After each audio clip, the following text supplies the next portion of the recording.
Magandang araw po. So ngayon may natapos tayo ng 8 piraso na burner chamber. Ito, yan, complete na po ito. Nalagyan natin ng oil level regulator. So ito yung stick nya, ito yung sa hangin. So sasalpak na lang po natin dyan sa ating bayan, sitting na lang po natin dyan. So lahat po ito ay LPG mode. So less carbon na po yung design natin dito. So napakaganda na po ito. Yan. So 50 holes po lahat ito. Nabutasan natin to kagabi, overtime tayo kagabi. Gabi tayo nagbubutas para hindi mainit, no? So, para maganda yung pagbutas natin. So ito po yung mga order nila dito sa schedule natin January ito.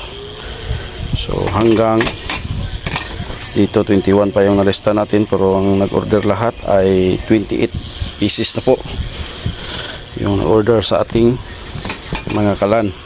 So ito si Sir Winnie taga Iloilo. So yung double burner ni Ma'am Rowena binigay ko muna dito kay Sir Winnie kasi nga parang na short si ma'am sa budget. Sabi niya reschedule lang muna siya kasi dumaan yung Pasko at saka New Year, so okay lang. So ito si Sir Winnie, okay na ito, nagpadala na po, naka full payment na po ito si Sir Winnie.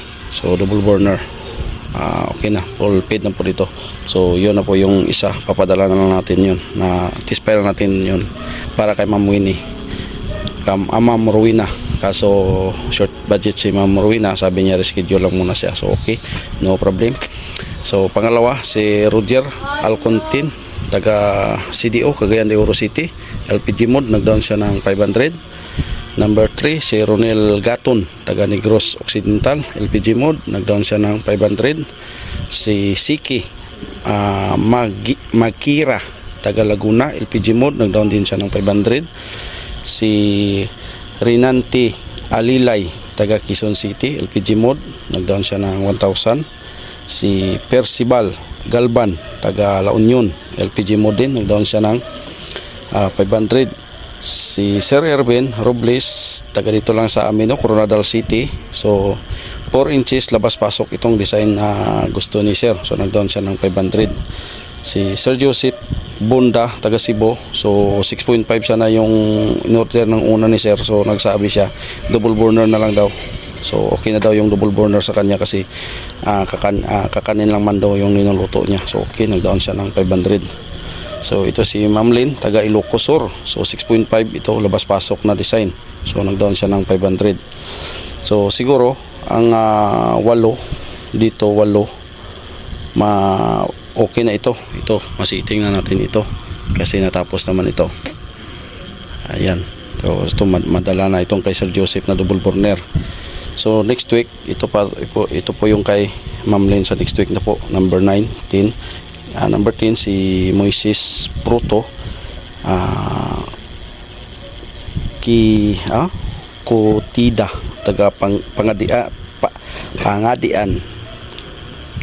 4 inches labas pasok. Yan. Si Julito Bailusis Laguna City, PG mode, nagdown siya ng 1,000. So number 12 si Drew Jimenez taga Bulacan, nagdown siya ng 500. Si Lopez Baltasar taga Negros Oriental, 6.5 labas pasok na design, nagdown siya ng 500. Si Ermar Labrador taga Bulacan, LPG mode, nagdown siya ng 500. Si Winnie Bayonita taga Winnie Bayonita, amo na ito kay Sir Winnie. Ayan, Bayonita double burner, 500. Si CY Ria taga Antique, LPG mode, 1,000 ang down. Si Antonio Biga taga Liti, so 1,000 ang down. Si Chipre Capulso Iloilo, 6.5 labas pasok, 3.5 yung down.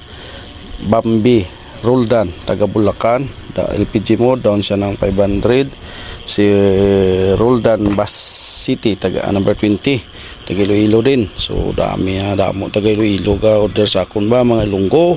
Shout out sa mga Ilonggo da. So 400 yung down ni sir. So may kuan din itong kay Sir Roldan, no. Nagkamali siya ng type sa number ko.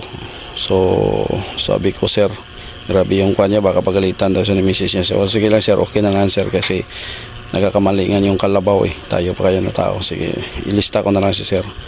So at saka si Abdu Hakur, taga Inko, taga Tawi-Tawi. So 2 pieces burner chamber yung order ni sir. Nagdown lang siya ng 500. So ito pa po ng lista natin kasi puno na po yung listahan natin. So pag matapos na natin yung kuan, ito pang kuan na ito, galing dito sa number 9, 1, 2, 3, 4, 5.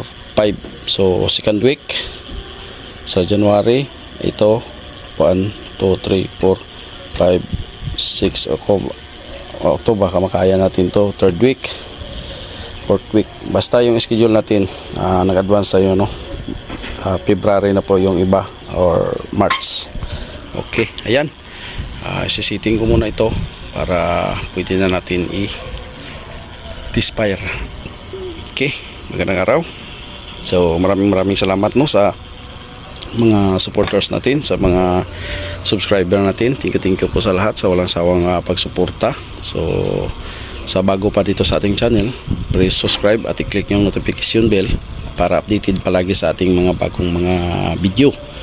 So pasuyo naman, huwag nyo naman i-skip yung ating ads, kasi yun lang naman yung kuha natin, no, kaunting earning para sa ating YouTube. So nag-tutorial tayo. So yan, makapulutan din ng ano. So itong dito, yung oil level regulator, yung butas nito ay baba ka lang konti doon sa oil distractor para hindi siya malunod. So yun po yung reference natin, itong oil distractor. So ganyan. So kung ito yung butas ng oil distractor, so bababa ka lang konti para dito naaapaw. Kung halimbawa hindi mo kuha dito sa intake, hindi mo siya ma-control, so apaw na dito. Pag umapaw na, makita mo umapaw na, so pwede na dito mo i-control mo siya.